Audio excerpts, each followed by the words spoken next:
Hey everyone, and welcome back to the channel. Now today, I want to pull back the curtain on something that might seem a little mysterious to those new to tabletop role-playing, or even to those thinking about taking the plunge into being a dungeon master. We're going to take a peek behind the DM screen. Now when I first started DMing, I had all sorts of anxieties. Like, what do I need? What if I forget a rule? What if my players go completely off the rails? Trust me, those feelings are totally normal. So to help ease some of those worries, I wanted to give you a tour of some of the resources that I personally like to have on hand when I'm running a game.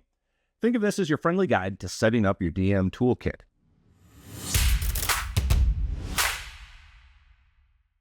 Let's start with the obvious centerpiece, a DM screen. Now this might look a little rustic, and you'd be right. This is actually my very first DM screen, and honestly, I still use it quite a bit. Now, as you can see, it is made up of 2 3-ring binders, and I just taped them together with some packing tape. Now, you might be thinking, why binders? Well, that's the genius of it, at least in my opinion. The 3-ring mechanism inside is fantastic for keeping notes, character sheets, important NPCs, or even little reminders right where I can see them. Now, if you look, we have these outer pockets as well, and these are great for just tucking little notes in, little things that I have to take care of on the fly, maybe a player's secret objective, or a random encounter I jotted down at the last minute. It just keeps things tidy and accessible. The outside of it is customizable, so you can put whatever artwork you want, but the inside, that's the real magic. I've actually pasted cheat sheets for core game mechanics right here. Now, common things like status effects, a quick reference for different actions in combat. You could even put NPC information in here. These are in little slides, so I can just switch them out. So if I want to run a different game system, just swap them out for a different set of rules that's relevant to that system. It is super versatile. Of course, if the DIY look isn't your style, there are tons of prefabricated DM screens out there. This one, for example, is officially licensed by Wizards of the Coast. It has some really cool artwork on the outside, and that can definitely add to the atmosphere of the game.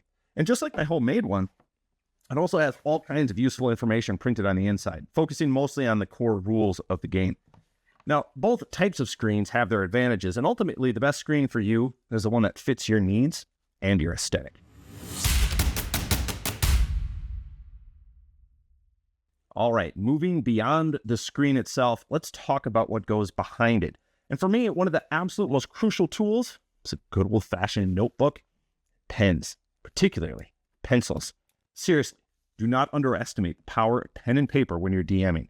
This is where I jot everything down. If a player comes up with a particularly clever idea, make a note of it right here. If I improvise a detail about a location or an NPC on the fly, it goes in here so I can stay consistent later. Now, during combat, some people prefer using like digital trackers or apps, and I found that to be distracting. The quickest way for me is to just jot down initiative order and keep track of hit points right here in my notebook. And after each session, I'll usually write a quick summary of what happened, key decisions the players made, any loose threads that I need to remember for the next session. Future you will thank you for taking a few minutes to do this. And of course, you'll need a good selection of pens and pencils. I like to have a few different colors for highlighting important things or differentiating between notes. Next up, the iconic tools of our hobby, dice. This dice rolling box was actually a really thoughtful gift from one of my players, and it's not just for show. It really helps contain the chaos when those critical rolls happen. Now, you're going to want to have a good variety of dice. A standard set has a D4, D6, D8, D10, a percentile die, a 12, and of course, a D20.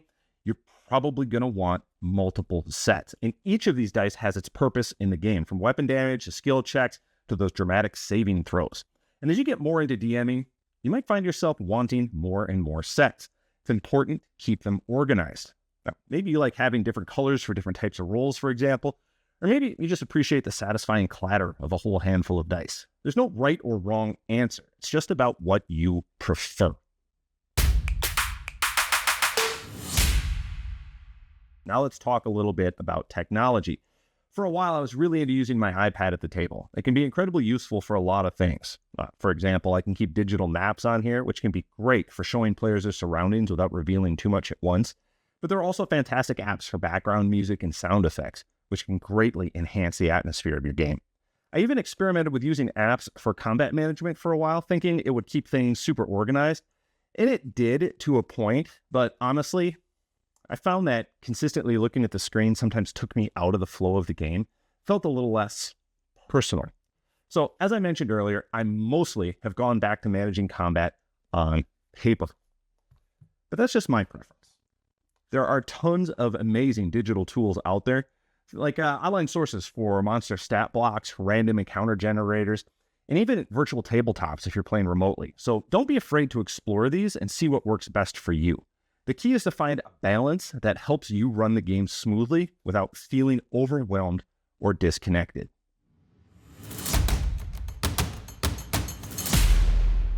All right, we've covered the essentials, but here's a few other things I found helpful over the years. One of them is just a stack of index cards. These can be fantastic for so many things. I use them to quickly jot down key traits and motivations for NPCs, especially those that might only appear briefly. It's so easier to flip through a few cards than it is to search through a whole notebook when you need a quick reminder. And those, again, I can tuck right into those little pockets on that side of my DM screen. I also use them for writing down abbreviated monster stat blocks, just the key information like AC, hit points, and their main attacks, so I don't have to constantly flip through the monster manual. And they're great for keeping track of treasures or loot that the players might find.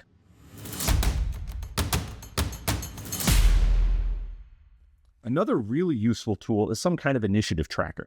And this can be as simple as numbered index cards that you rearrange each round of combat, or even just clothespins with character names on them clipped to the top of your screen. Visualizing the turn order really helps keep combat flowing smoothly and prevents you from forgetting anyone. And speaking of combat, even a basic battle map can make a huge difference. It doesn't have to be anything fancy. A simple grid drawn on paper or a small dry erase board works perfectly. Representing the battlefield visually helps players understand their positioning and makes tactical decisions much easier. You can even use simple tokens or miniatures to help represent the characters and monsters.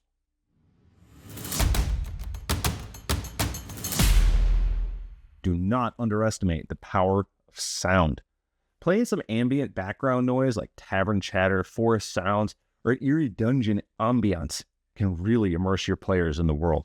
Strategically using music can heighten tension during combat or create emotional resonance during key moments.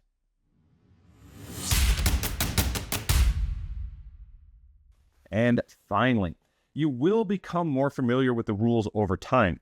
Having your core rulebooks handy, or at least knowing where to quickly access a digital version, if you want to keep it on your iPad, is always a good idea. You never know when a rules question might come up, and it's better to have the answer readily available.